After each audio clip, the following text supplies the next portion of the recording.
Welcome, everyone, to the Superpowers for Good show. I'm your host, Devin Thorpe, and I am thrilled and excited to introduce you today to Aaron Heimes. He is the CEO of 360 TV, the network that hosts the Superpowers for Good show.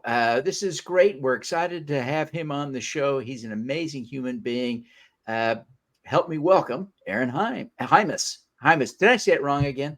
No, that's all right. That's okay. Like I said, three people in my lifetime I've gotten my first name correct, my last name Aaron correct. Heimes is our Right. guest today, Yep. and it's pronounced Hymus, as Right. anyone who speaks English would know, but apparently me. No. Aaron, thank you very much for your patience. And doggone it, I failed there.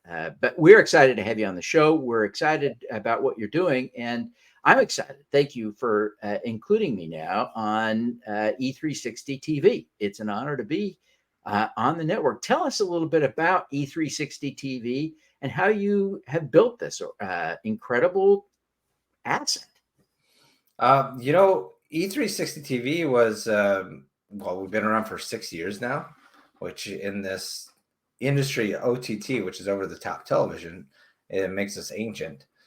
Uh, we uh, we grew out of a need for partner, for independent creators and storytellers to be able to get distribution for their content onto platforms beyond social media, because of course the social media platforms are really tough to get traction on. So we wanted to be an extension of their distribution, and it all really came together about 3 years ago, and that's when we launched E360 TV Live, and that is where we could make it where an independent storyteller or creator can go live, but they're going live across multiple platforms, including their social media, all at the same time. So Roku, Amazon Fire, Apple TV, iOS, Android. And so for the audience, they could watch however they wanted. So if they wanted to watch it on their couch and they wanted to watch it on their 65-inch TV, they could do that. If they want to watch on their phone, that's okay too. If they want to interact with the content through social media, they could do that also. So we really put that whole thing together initially as distribution. Then it's grown since there, of course, too, where we really are a service company for creators and create that entire that world around them, just that kind of circle the wagons around them to make sure that they have all the tools and resources and training and all these other pieces to be able to just get out there and create content and be able to get some traction on it. So that's us in a nutshell, what we do. We got a great team. We got a team now of about 6 people now, including the 2 co-founders, myself and Aggie Coburn. And now we also have presidents on the network, which is that just started about 6 months ago. And that's where we have now networks on our network. So you could say we're OTTT, if you will. But it's there where they can piggyback on our technology and then grow their own networks without having to reduplicate all these other pieces, and then also just piggyback also on the audiences that we already have. It really is a cool platform, and I'm honored to be able to be one of the hosts now of a show on your network. It really is. It's a lot of fun. It's a great group of individuals. The show hosts, I've had an opportunity now. You convene us periodically, and so I've had a chance to get to meet and know some of the folks. And it's what I love about this group is it's an amazingly diverse group, both in terms of the faces, Mm-hmm. lots of women, lots of men. You've got lots of people of all different complexions, all different ages. This is truly a genuinely diverse group. How did you build such a diverse, and then diverse also in terms of subject matter and content? How did you build such a diverse group? That organically happened. We grew when it comes to hosts and shows, we grew by word of mouth. We didn't do any advertising for it. We did some meet and greets and got out there, but it was all through just organic referrals and that type of growth. And so it just naturally happened that we got this really, like you said, it's intensely diverse. It's because it's just for people from around the world and different walks of life. And I mean, age groups, I mean, from mid-20s all the way up to the 80s, race. But then not only just races from different areas of the globe. So you have different perspectives even amongst that. So it organically happened, but there is a commonality. You'll see there's a common thread that goes through all of the hosts that are on E360, is that everyone wants to do some good. They want to put media out that has a purpose and brings value to people's lives, and that is the commonality that you'll see throughout. But the diversity just happened, and we're continuing to grow that. That's really important to me. It is kind of exciting now that you are also raising money on Wefunder. You're running a crowdfunding campaign. I'm excited about that. I have, pledged a little support.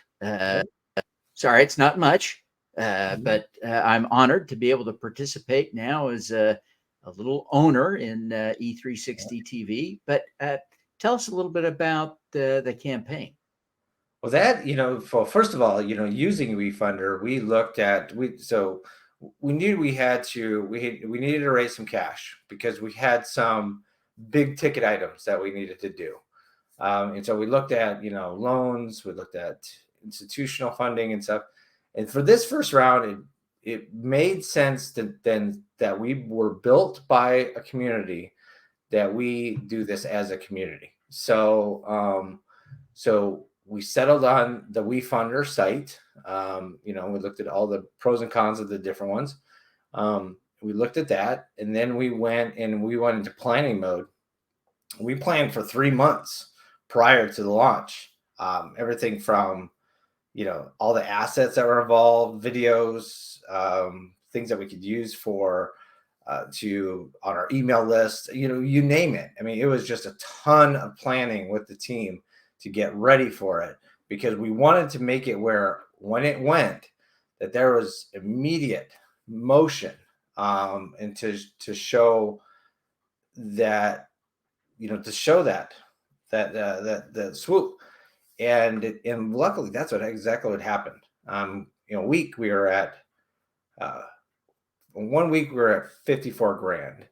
And so our goal was 60,000.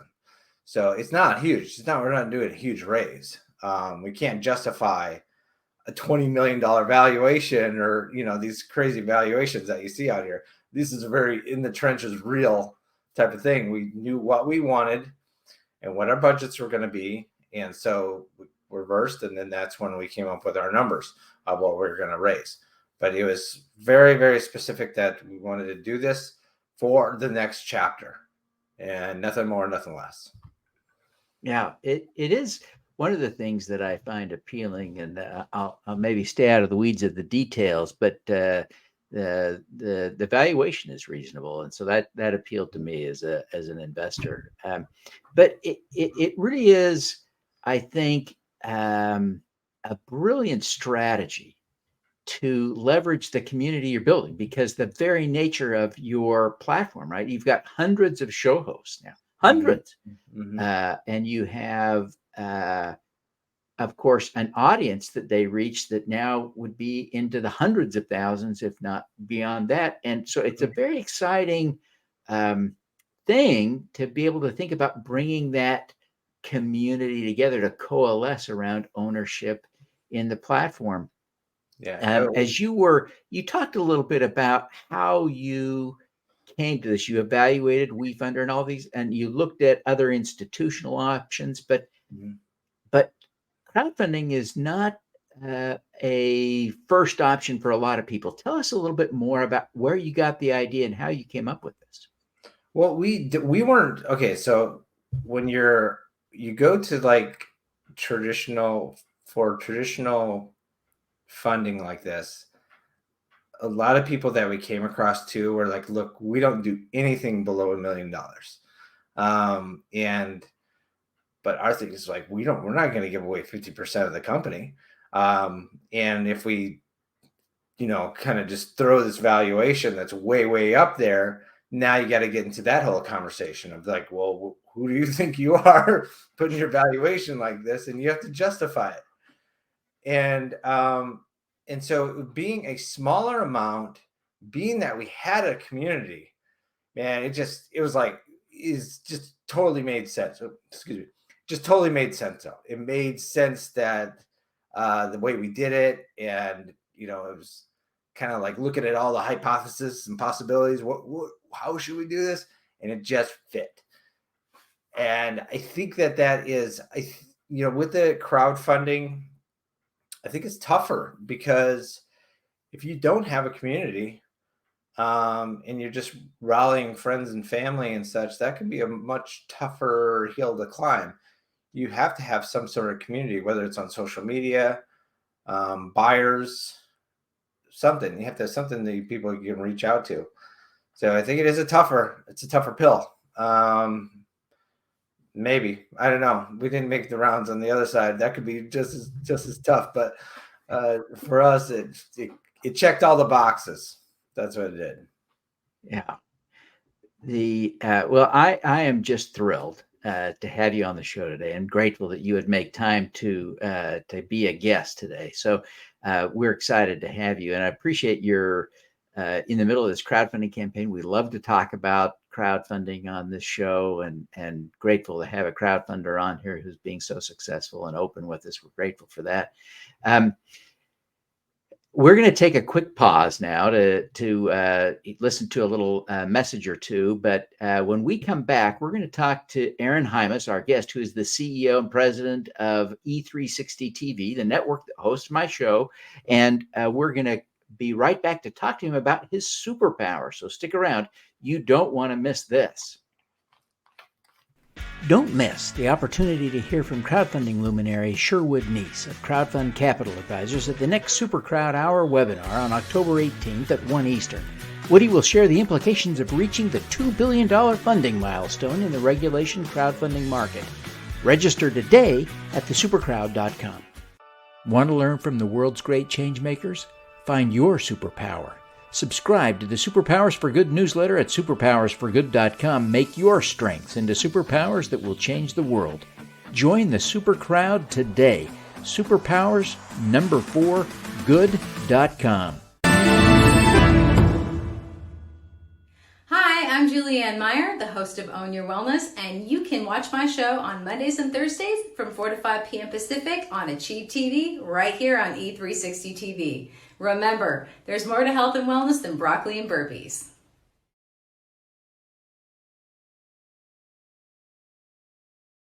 Welcome back. We're here today on the Superpowers for Good show with our guest, Aaron Heimes, who is the president of e360tv, the network that hosts the Superpowers for Good show. And we're going to ask Aaron now about his superpower. So stick around for this. Aaron, you really are building something truly amazing. And you have every reason to be proud of this. In a world of Disney's, you have from scratch built something that is truly in the game. It is really exciting to see. People can now watch this show and hundreds of others on their 75-inch big screens in the living room. And that really is a cool thing. And you're building an audience that measures in the tens of thousands or hundreds of thousands. This is exciting stuff. Mm-hmm. What do you see as your superpower? How did you pull this off? Well, I'm pretty reluctant to quit.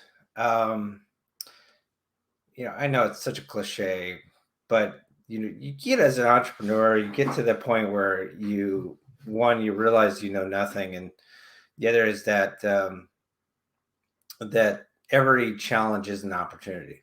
And it's such a cliche to say that, but at the same time, there is a flip in the brain that happened. It happened to me. That every time we would come across a bigger than life challenge, like one of those just monster things, I just don't see it as a game stopper. It's just, okay, let's just work through it. and one bite at a time. And so I think I guess really probably for the business building aspect of it is that I would refuse to say no. I refuse to quit and just plow forward no matter what, and learn from every mistake, and you just and turn it, didn't turn it into that opportunity that it is. I would say the other thing though that I get from others a lot is I'm a very empathetic person, and I have an ear, and I have patience, and I don't mind just people sorting through their feelings or whatever it may be, and frustrations, and me being the ear to hear those. And I am empathetic with people that uh, when I know what they are going through. And so I think that that's when it comes to the relationships. I think that's one of my superpowers. And in fact, I would say that is in me is something more I'm proud of than the tenacity and go get it or kind of attitude and all that kind of good stuff, because it's just business part. But the empathy is where it merges with the business, and I think that is makes you a better leader. You're not just spouting out do this, do that, shouting out directives, and or why aren't you getting the sales or anything like that. I've done pretty much every job of E360 TV. I've done it myself. And so if I hear something that comes back, whether it be, a gripe or a challenge that they're having, I've done the job and I know what can be done. What are possible solutions? So that it kind of goes with the building of that empathy, is that you have to be able to have done those things to understand what they are needing. Yeah, I love what you're saying, and I hear you saying, tenacity is important, and you value that as a superpower, but at the same time, you value your empathy more. You feel like that's a a, a skill, an ability, a superpower that makes you a better leader, more importantly than your tenacity. That's interesting, and I appreciate that comparison. Can you think of a time when you were able to use your empathy superpower and it drove an outcome that you're proud of? Can you give us an example? I'd say Julie Meyer is one of the presidents on E360 TV or Achieve TV that you're on. And when Julie and I started first working together, she started coming back to me and saying, I'm hitting these issues. I got issues. I'm like, it feels like I'm herding cats. I feel like, and at first I chuckled because I said, see, now you know what it feels like. But at the same time, that was a specific virtual sit down that we could have, and me telling her, look, these are the things that are going to happen, and that's okay. And I know what you're going through because I've been there, but it will work itself out, and you're going to be able to adjust how you handle these situations or in your processes, like from the beginning, to cure these ills. And that's one of those, I think that is why you need to do this stuff and not just preach about it, because otherwise you don't know what the heck you're talking about, and you can't have that empathetic ear.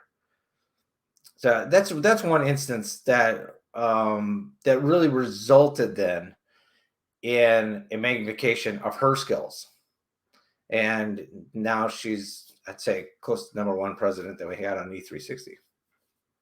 Wow. Wow. And she's great. She is great. She's doing a great job. As you think about this skill, this empathy that you've got, this superpower, it's something we all want to learn. It's something that I appreciated trying to think, but there was a point somewhere in the last 10 or 15 years where I really recognized, hey, wait a minute. I'm not sure I'm doing this right. I'm not sure that I'm experiencing genuine empathy. I can generate the sympathy, but not the empathy. And so I've had to work on it. But if you were coaching someone to develop deeper, better, greater empathy, what would you give them as advice? Number one thing is look people truly in the eye when you're speaking to them. Let your guard down, and be open. Don't have an agenda. Just allow them to and look them in directly into that pupil of their eye. That gives you calm in the conversation and it allows you to run its course where it's going to go. And it makes you listen and just let them travel the path. A lot of times, it's like psychology. And these are some lessons that I learned. I learned these like in my leadership classes during my MBA. This is one of the things that was brought up about how women leaders are recognized as a lot of times better leaders is because they are more empathetic with their teams and such. And there's sometimes people just need to get it out. And so it's almost like a reset that they can do, and then they can take a deep breath and they can move forward. So I'd say number one thing is shut up, look people in the eye, and just listen. And that's going to be one huge step right there to being a better listener and being more empathetic. Yeah, that is really profound advice. And I talk to a lot of people, and they're I have to admit, you're not the first who talked about empathy, but you are the first to talk about looking someone right in the eye. And I'm intrigued by that, especially because I think what you discussed is that it drives a listener, someone like me, to genuinely listen, to pay attention, to be more in the moment instead of maybe plotting the next step. That's a very intriguing idea. Do you have any additional tips? That's a great one. Do you have any other additional tips for building empathy? I don't know if I have any more tips. I think just like we're all human beings. The hierarchy of needs are pretty universal. That's why it's the hierarchy of needs. You go from one place to another place. We all want the same thing. We want a roof over our head. We want food. We want water. We want to love someone. We want to be loved back. We want a sense of community. These are all things that just make us all human beings. And beyond that, whether it's money or material items, whatever it is, it's just stuff. It's just a cloud around the whole center, which is that we're just all human beings, flesh, blood, all that good stuff. That's it. There's nothing else to it. And people make it out to be more, but I'm going to die. You're going to die. We're all we should be all thrilled to be here, that we made it through all the crazy odds to actually be on this planet that's livable. So day one of your birth is like, yay, everything's golden from there. So that's it. I think it gets overcomplicated when it really Yeah, no, that's a great point. Listen, we've got just 30 seconds left. Aaron, tell us quickly how people can learn more about E360 TV, how they can connect with you, and how they can learn more about investing on Wefunder. Okay, well, download the app on E360. Any of those devices. You got Roku, Amazon Fire, Apple TV, phones. Download the E360 TV app, and you can watch from there, or you can go to e360tv.com. And there's plenty of ways to get a hold of us. Social media, you name it. Just Google us, and you can find it there. For Wefunder, it's wefunder.com/e360tv. And that's us. And I think we're sitting at about 81,000. Goal is 175. So we'll take, we want to get to that goal. Fantastic. Well, Aaron, thank you so much for being with us. We wish you every success. Thank you very much. Appreciate being on there. All right. Let's do some good.